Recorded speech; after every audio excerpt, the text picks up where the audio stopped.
हिंदी साहित्य के प्रसिद्ध साहित्यकार मुंशी प्रेमचंद्र जी द्वारा लिखी हुई कहानी धिक्कार आज आपके सामने प्रस्तुत करूंगी। धिक्कार बचपन में विधवा हो गई एक ऐसी लड़की की कहानी है जिसका दुख ने कभी पीछा न छोड़ा। यह कहानी विधवा पुनर्विवाह पर भी एक प्रकाश डालता है। तो प्रस्तुत है धिक्कार।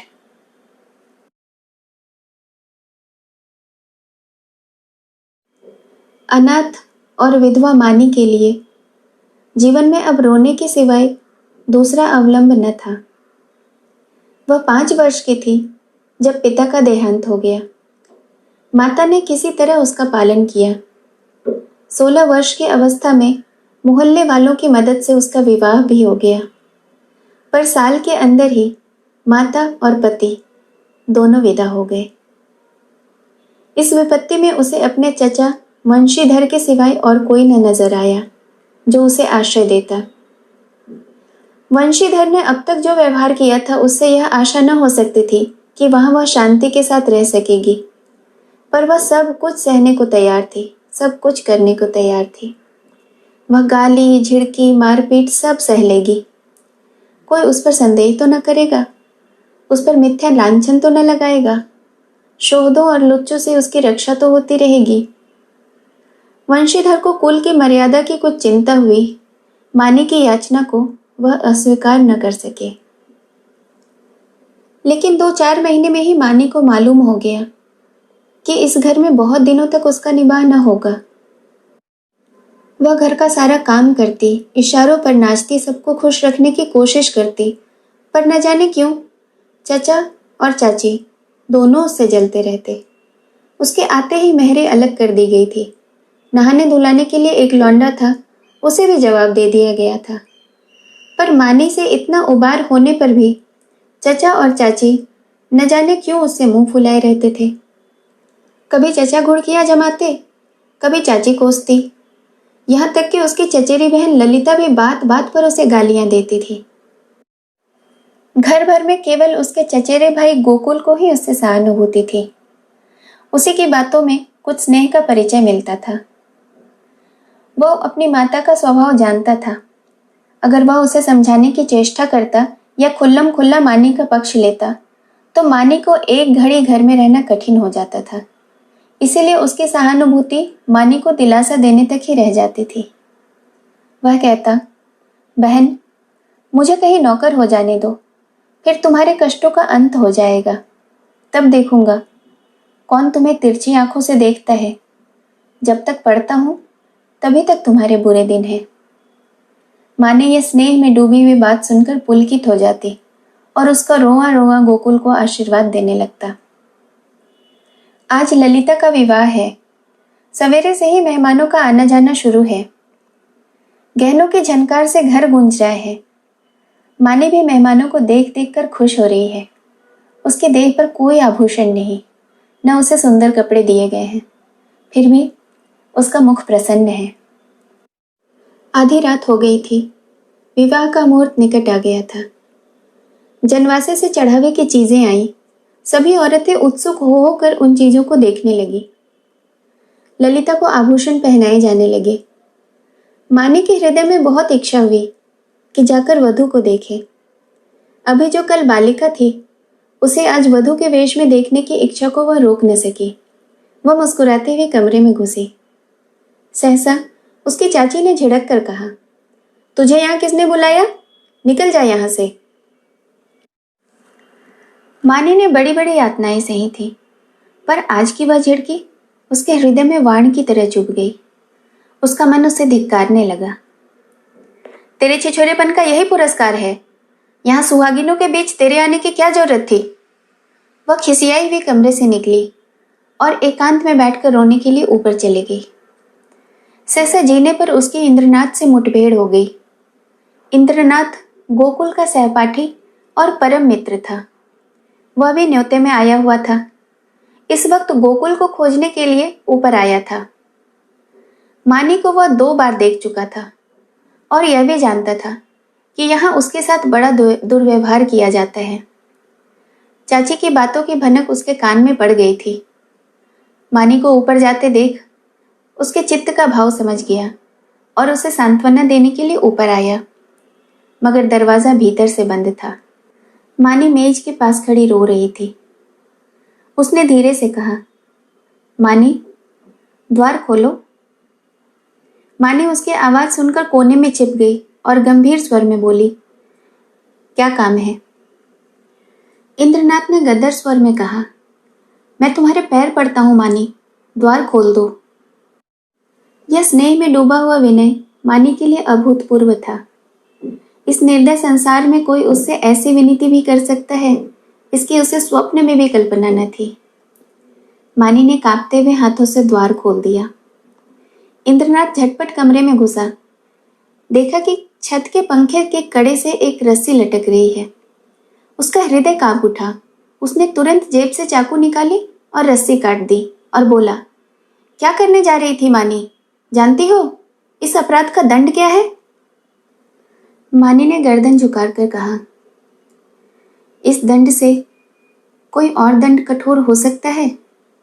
जिसकी सूरत से भी लोगों को घृणा है, उसे अगर मरने भी न दिया जाए तो मैं तो यही कहूंगी कि ईश्वर के दरबार में न्याय का नाम भी नहीं है।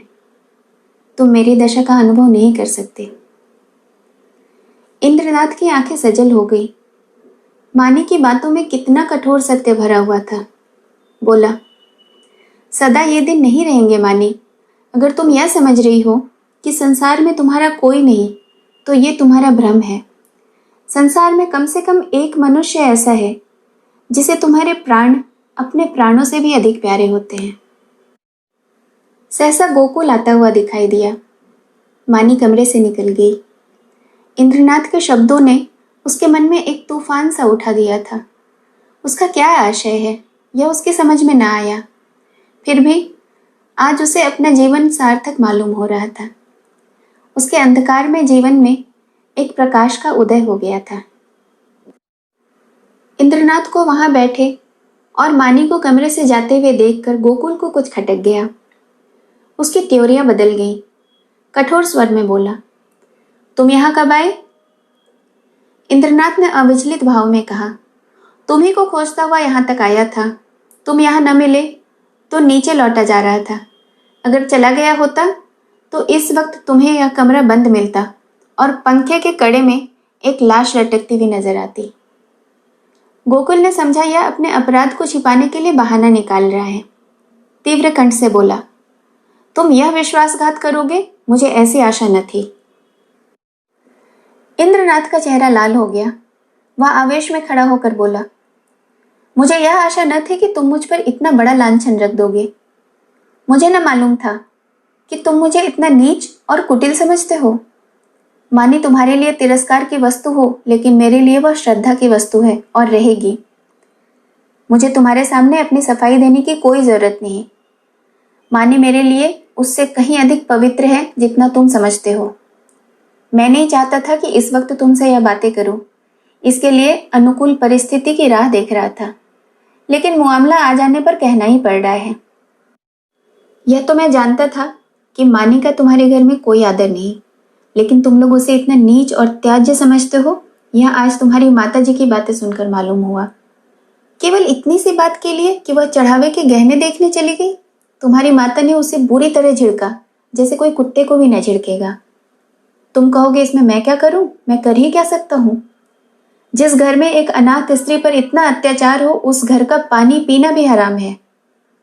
अगर तुमने तुम्हारी माता को पहले ही दिन न समझा दिया होता तो आज यह नौबत न आती थी।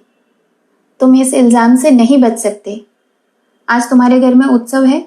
मैं तुम्हारे माता पिता से कुछ बातचीत नहीं कर सकता, लेकिन तुमसे कहने में मुझे कोई भी संकोच नहीं कि मानी को मैं अपनी जीवन सहचरी बनाकर अपने आप को धन्य समझूंगा। मैं समझा था कि अपना कोई ठिकाना करके यह प्रस्ताव रखूंगा, पर मुझे भय है कि और विलंब करने में शायद मानी से हाथ न धोना पड़ जाए। इसलिए तुम्हें और तुम्हारे घर वालों को चिंता मुक्त करने के लिए आज मैं यह प्रस्ताव दे रहा हूं। गोकुल के हृदय में इंद्रनाथ के प्रति ऐसी श्रद्धा कभी न हुई थी। उस पर ऐसा संदेह करके वह बहुत ही लज्जित हुआ। उसने यह अनुभव भी किया कि माता के भय से मैं मानी के विषय में तटस्थ रहकर कायरता का दोषी हुआ हूं। यह केवल कायरता ही थी और कुछ नहीं। कुछ झेंपता हुआ बोला, अगर अम्मा ने मानी को इस विषय पर झिड़का तो वह उनकी मूर्खता है। मैं उनसे अवसर मिलते ही पूछूंगा। इंद्रनाथ, अब पूछने पाछने का समय निकल गया। मैं चाहता हूं कि तुम मानी से इस विषय पर सलाह करके मुझे बतला दो। मैं नहीं चाहता कि वह यहाँ एक क्षण भी रहे। मुझे आज मालूम हो गया कि वह गर्विणी प्रकृति की स्त्री है, और सच पूछो तो मैं उसके स्वभाव पर मुग्ध हो गया हूँ। ऐसी स्त्री अत्याचार नहीं सह सकती। गोकुल ने डरते डरते कहा, लेकिन तुम्हें मालूम है वह विधवा है। जब हम किसी के हाथों अपना असाधारण हित होते देखते हैं तो हम अपनी सारी बुराइयां उसके सामने खोल कर रख देते हैं। हम उसे दिखाना चाहते हैं कि हम आपकी इस कृपा के सर्वथा योग्य नहीं हैं। इंद्रनाथ ने मुस्कुराकर कहा, जानता हूं, सुन चुका हूं, इसलिए तुम्हारे बाबूजी से कुछ कहने का मुझे अब तक साहस नहीं हुआ। लेकिन न जानता तो भी इसका मेरे निश्चय पर कोई असर न पड़ता। मानी विधवा ही नहीं, अछूत हो, उससे भी गई बीती अगर कुछ हो सकती हो वह भी हो, फिर भी मेरे लिए वह रमणी रत्न है। हम छोटे छोटे कामों के लिए तजुर्बेकार आदमी खोजते हैं। जिसके साथ हमें जीवन यात्रा करनी है उसमें तजुर्बे का होना ऐब समझते हैं। मैं न्याय का गला घोटने वालों में से नहीं हूं। विपत्ति से बढ़कर तजुर्बा सिखाने वाला आज तक कोई विद्यालय नहीं खुला। जिसने इस विद्यालय में डिग्री ले ली उसके हाथों हम निश्चिंत होकर जीवन की बागडोर दे सकते हैं। किसी रमणी का विधवा होना मेरी आंखों में दोष नहीं, गुण है। गोकुल ने पूछा, लेकिन तुम्हारे घर के लोग? इंद्रनाथ ने प्रसन्न होकर कहा, मैं अपने घर वालों को इतना मूर्ख नहीं समझता कि इस विषय में आपत्ति करें। लेकिन वे आपत्ति करें भी तो भी मैं अपनी किस्मत अपने हाथों में ही रखना पसंद करता हूँ। मेरे बड़ों का मुझ पर अनेकों अधिकार है। बहुत सी बातें मैं उनकी इच्छा को कानून समझकर करता हूँ, लेकिन जिस बात को मैं अपने आत्मा के विकास के लिए शुभ समझता हूँ उसमें मैं किसी से दबना नहीं चाहता। मैं इस गर्व का आनंद उठाना चाहता हूँ। मैं स्वयं अपने जीवन का निर्माता हूँ। गोकुल ने कुछ शंकित होकर कहा, और अगर मानी न मंजूर करे? इंद्रनाथ को यह शंका बिल्कुल निर्मूल जान पड़ी। बोले, तुम इस समय बच्चों की सी बातें कर रहे हो गोकुल। यह मानी हुई बात है कि मानी आसानी से मंजूर न करेगी। वह इस घर में ठोकरें खाएगी, झिड़कियां सहेगी, गालियां सुनेगी, पर इसी घर में रहेगी। युगों के संस्कारों को मिटा देना आसान नहीं, लेकिन हमें उसे राजी करना पड़ेगा। उसके मन से संचित संस्कारों को निकालना पड़ेगा। मैं विधवाओं के पुनर्विवाह के पक्ष में नहीं हूं। मेरा ख्याल है कि पवित्रता का अलौकिक आदर्श संसार का अमूल्य रत्न है और हमें बहुत सोच समझकर उस पर आघात करना चाहिए। लेकिन मानी के विषय में यह बात नहीं उठती। प्रेम और भक्ति नाम से नहीं, व्यक्ति से होती है। जिस पुरुष की उसने सूरत भी नहीं देखी उससे प्रेम नहीं हो सकता। केवल रस्म की बात है। इस आडंबर की, इस दिखावे की हमें परवाह नहीं करनी चाहिए। देखो, शायद तुम्हें कोई बुला रहा है, मैं भी जाता हूँ। 2-3 दिन में फिर मिलूंगा, मगर ऐसा न हो कि तुम संकोच में पड़कर सोचते विचारते रह जाओ और दिन निकलते जाएं। गोकुल ने उसके गले में हाथ डालकर कहा, मैं परसों खुद ही आऊंगा। बारात विदा हो गई थी। मेहमान भी रुखसत हो गए थे। रात के 9 बजे थे। विवाह के बाद की नींद मशहूर है। घर के सभी लोग सरे शाम सो रहे थे। कोई चारपाई पर, कोई तख्त पर, कोई जमीन पर, जिसे जहां जगह मिली वहीं सो रहा था। केवल मानी घर की देखभाल कर रही थी और ऊपर गोकुल अपने कमरे में बैठा हुआ समाचार पढ़ रहा था। सहसा गोकुल ने पुकारा, मानी, एक गिलास ठंडा पानी तो लाना, प्यास लगी है। मानी पानी लेकर ऊपर आई और मेज पर पानी रखकर लौटना ही चाहती थी कि गोकुल ने कहा, जरा ठहरो मानी, तुमसे कुछ कहना है। मानी ने कहा, अभी फुर्सत नहीं भाई, सारा घर सो रहा है। कहीं कोई घुस आए तो लोटा थाली भी ना बचे। गोकुल ने कहा, घुस आने दो। मैं तुम्हारी जगह होता तो चोरों के साथ मिलकर चोरी करवा देता। मुझे इसी वक्त इंद्रनाथ से मिलना है। मैंने उससे आज मिलने का वचन दिया है। देखो, संकोच मत करना, जो बात पूछ रहा हूँ उसका जल्द उत्तर दे देना। देर होगी तो वह घबराएगा। इंद्रनाथ को तुमसे प्रेम है, यह तुम जानती हो ना? मानी ने मुंह फेर कर कहा, यही बात करने के लिए बुलाया था? मैं कुछ भी नहीं जानती। गोकुल, खैर, यह वह जाने और तुम जानो, वह तुमसे विवाह करना चाहता है। वैदिक रीति से विवाह होगा, तुम्हें स्वीकार है? मानी की गर्दन शर्म से झुक गई। वह कुछ जवाब न दे सकी। गोकुल ने फिर कहा, दादा और अम्मा से यह बात नहीं कही गई है। इसका कारण तो तुम जानती ही हो। वह तुम्हें घुड़कियां दे देकर जला जला कर चाहे मार डालें, पर विवाह करने की सहमति कभी नहीं देंगे। इससे उनकी नाक कट जाएगी। इसीलिए अब इसका निर्णय तुम्हारे ही ऊपर है। मैं तो समझता हूं तुम्हें स्वीकार कर लेना चाहिए। इंद्रनाथ तुमसे प्रेम करता है। यूं भी निष्कलंक चरित्र का और बला का दिलेर आदमी है। भय तो उसे छू भी नहीं गया है। तुम्हें सुखी देखकर मुझे सच्चा आनंद होगा। माने के हृदय में एक वेग उठ रहा था, मगर मुंह से आवाज न निकली। गोकुल ने अब के खींच कर कहा, देखो मानी, यह चुप रहने का समय नहीं। क्या सोचती हो? मानी ने कांपते हुए स्वर में हाँ कहा। गोकुल के हृदय का बोझ हल्का हो गया। मुस्कुराने लगा। मानी शर्म के मारे वहां से भाग गई। शाम को गोकुल ने अपनी माँ से कहा, अम्मा, इंद्रनाथ के घर कोई उत्सव है। उसकी माता अकेली घबरा रही थी कि कैसे सब काम अकेले होगा। मैंने कहा, मैं मानी को कल भेज दूंगा। तुम्हारी आज्ञा हो तो मानी को पहुंचा दूं? कल परसों तक चली आएगी। उसी वक्त मानी वहां आ गई।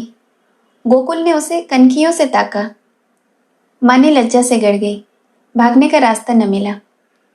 माँ ने कहा, मुझसे क्या पूछते हो? वह जाए तो ले जाओ। गोकुल ने मानी से कहा, कपड़े पहनकर तैयार हो जाओ, तुम्हें इंद्रनाथ के घर चलना है। मानी ने आपत्ति की, मेरा जी अच्छा नहीं, मैं न जाऊंगी।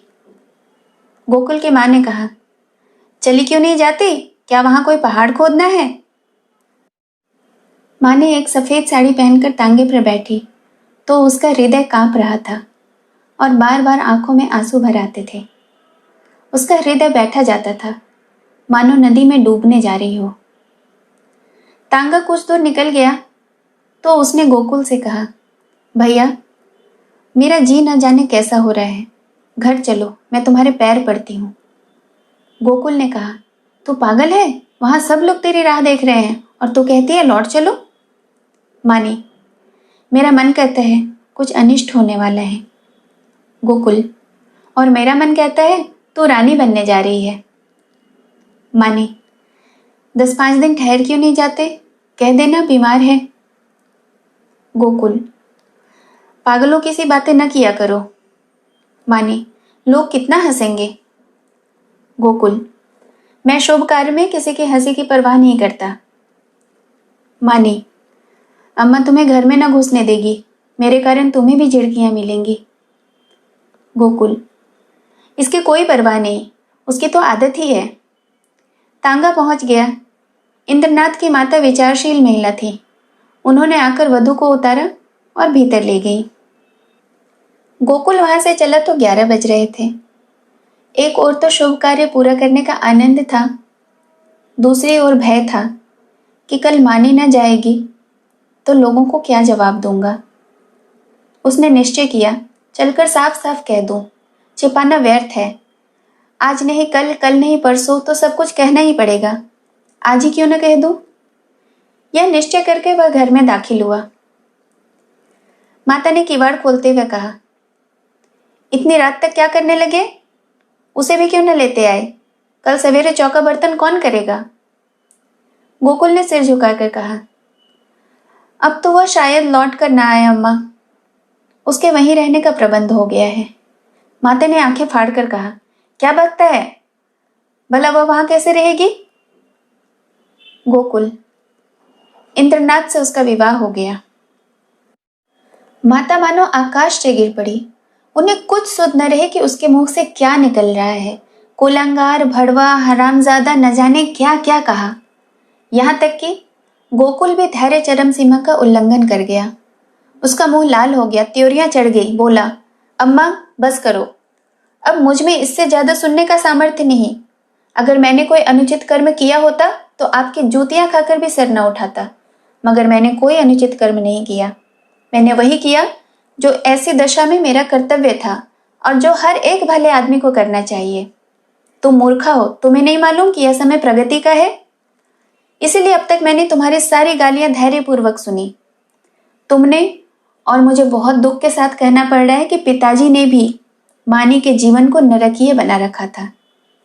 तुमने उसे ऐसी ऐसी यातनाएं दी जो कोई अपने शत्रु को भी ना देगा। इसीलिए ना कि वह तुम्हारे आश्रित थे, इसीलिए ना कि वह अनाथिन थे। अब वह तुम्हारी गालियां खाने ना आवेगी। जिस दिन तुम्हारे घर विवाह का उत्सव हो रहा था, तुम्हारे ही एक कठोर वाक्य से आघात होकर वह आत्महत्या करने को जा रही थी। इंद्रनाथ उस समय अगर ऊपर न पहुंच जाते तो आज हम तुम सारा घर हवालात में बैठा होता था। माता ने आंखें मटकाकर कहा, आहा, कितने सपूत बेटे हो तुम कि सारे घर को संकट से बचा लिया। क्यों, हो ना? अभी बहन की बारी है, कुछ दिनों में मुझे ले जाकर किसी के गले बांध देना, फिर तुम्हारी चांदी हो जाएगी। यह रोजगार अच्छा है, पढ़ लिख कर क्या करोगे?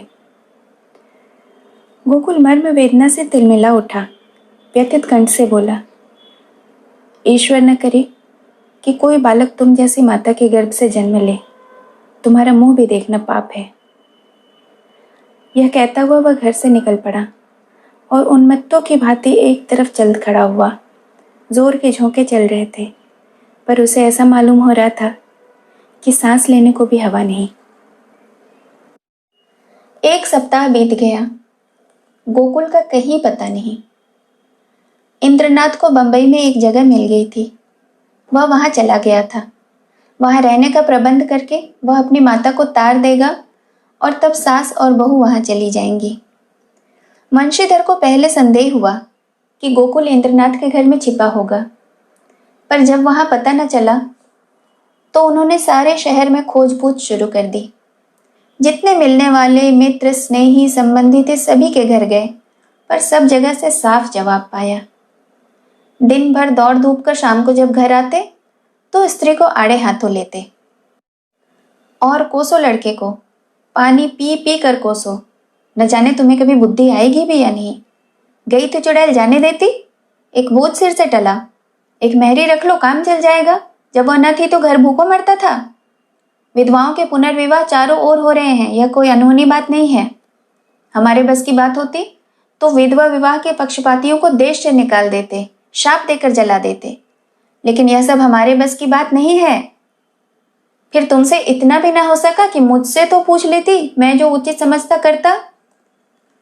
क्या तुमने समझा था मैं दफ्तर से लौट कर नहीं आऊंगा, वहीं मेरी अंत्येष्टि हो जाएगी? बस लड़के पर टूट पड़ी। संध्या हो गई थी। वंशीधर स्त्री को फटकारे सुनाकर द्वार पर उद्वेग की दशा में टहल रहे थे। रह रह कर मानी पर क्रोध आता था। इसी राक्षसी के कारण मेरे घर का सर्वनाश हुआ है। न जाने किस बुरी साइत में आई थी कि घर को मिटा कर ही छोड़ा। वह ना आई होती तो आज क्यों यह बुरे दिन देखने पड़ते। कितना होनहार, कितना प्रतिभाशाली लड़का था, न जाने कहाँ गया। एकाएक एक बुढ़िया उनके समीप आ गई और बोली, बाबू साहब, यह खत लाई हूं, ले लीजिए। वंशीधर ने लपक कर बुढ़िया के हाथ से पत्र ले लिया। उनकी छाती आशा से धक धक करने लगी। गोकुल ने शायद पत्र लिखा हो। अंधेरे में कुछ न सोचा, पूछा, कहाँ से आई है? बुढ़िया ने कहा, वह जो बाबू हुसैनगंज में रहते हैं, जो बंबई में नौकर हैं, उन्हीं की बहू ने भेजा है। वंशीधर ने कमरे में जाकर लैंप जलाया और पत्र पढ़ने लगे। मानी का खत था। लिखा था, पूज्य चाचा जी, अभागिनी मानी का प्रणाम स्वीकार कीजिए। मुझे यह सुनकर अत्यंत दुख हुआ कि गोकुल भैया कहीं चले गए और अब उनका कोई पता नहीं। मैं ही इसका कारण हूँ। यह कलंक मेरे ही मुख पर लगना था और वह लग गया। मेरे कारण आपको इतना शोक हुआ, इसका मुझे दुख है, मगर भैया आवेंगे अवश्य, इसका मुझे विश्वास भी है। मैं इसी 9 बजे वाली गाड़ी से बम्बई जा रही हूँ। मुझसे जो कुछ अपराध हुआ है उसे क्षमा कीजिएगा और चाची से मेरा प्रणाम कहिएगा। मेरी ईश्वर से यही प्रार्थना है कि शीघ्र ही गोकुल भैया सकुशल घर लौट आवे। ईश्वर की इच्छा हुई तो भैया के विवाह में आपके चरणों के दर्शन करूंगी। वंशीधर ने पत्र को फाड़कर पुर्जे पुर्जे कर डाला। घड़ी में देखा तो 8 बज रहे थे। तुरंत कपड़े पहने, सड़क पर आकर इक्का किया और स्टेशन चले। बम्बई मेल प्लेटफॉर्म पर खड़ी थी। मुसाफिरों की भगदड़ मची हुई थी। खोमचे वालों की चीख पुकार से कान में पड़ी आवाज न सुनाई देती थी। गाड़ी छूटने में थोड़ी ही देर थी। मानी और उसकी सास एक जनाने कमरे में बैठी हुई थी। मानी सजल नेत्रों से सामने ताक रही थी। अतीत चाहे दुखद ही क्यों न हो, उसकी स्मृतियां मधुर होती हैं। मानी आज बुरे दिनों को स्मरण करके बहुत दुखी हो रही थी। गोकुल से अब न जाने कब भेंट होगी। चाचा जी आ जाते तो उनके दर्शन कर लेती। कभी कभी बिगड़ते थे तो क्या, उसके भले के लिए ही तो डांटते थे। पर वह ना आवेंगे। अब तो गाड़ी छूटने में थोड़ी सी ही देरी है। कैसे आवेंगे? समाज में हलचल न मच जाएगी। भगवान की इच्छा होगी तो अब की जब यहाँ आऊंगी तो जरूर उनके दर्शन करूंगी। एकाएक उसने लाला वंशीधर को आते देखा। वह गाड़ी से बाहर निकलकर खड़ी हो गई और चाचा जी की ओर बढ़ी। चरणों पर गिरना चाहती थी, मगर वह पीछे हट गए और आंखें निकाल कर बोले, मुझे मत छू, दूर रह, अभागिन कहीं की। मुख में कालिख लगाकर मुझे पत्र लिखती है। तुझे मौत भी नहीं आती? तूने मेरे कुल का सर्वनाश कर दिया। आज तक गोकुल का कहीं पता नहीं। तेरे कारण वह घर से निकला और तू अभी मेरी छाती पर मूंग डालने को बैठी है। तेरे लिए क्या गंगा में पानी नहीं है? मैं तुझे ऐसी कुलटा, ऐसी हरजाई समझता तो पहले ही दिन तेरा गला घोंट देता। अब मुझे अपनी भक्ति दिखाने चली है? तेरी जैसी पापिष्ठाओं का तो मर जाना अच्छा है। पृथ्वी पर से बोझ कम हो जाएगा। प्लेटफॉर्म पर सैकड़ों आदमियों की भीड़ लग गई और वंशीधर निर्लज्ज भाव से गालियों की बौछार कर रहे थे। किसी की समझ में क्या आता, क्या माजरा है, पर मन से सब लाला को धिक्कार रहे थे। माने पाषाण मूर्ति के समान खड़ी थी, मानो वहीं जम गई हो। उसका सारा अभिमान चूर चूर हो गया। ऐसा जी चाहता था धरती फट जाए और मैं उसमें समा जाऊं, कोई वज्र गिरकर उसके अधम जीवन का अंत कर दे। इतने आदमियों के सामने उसका पानी उतर गया। उसकी आंखों के से पानी की बूंद भी न निकली। हृदय में आंसू न थे।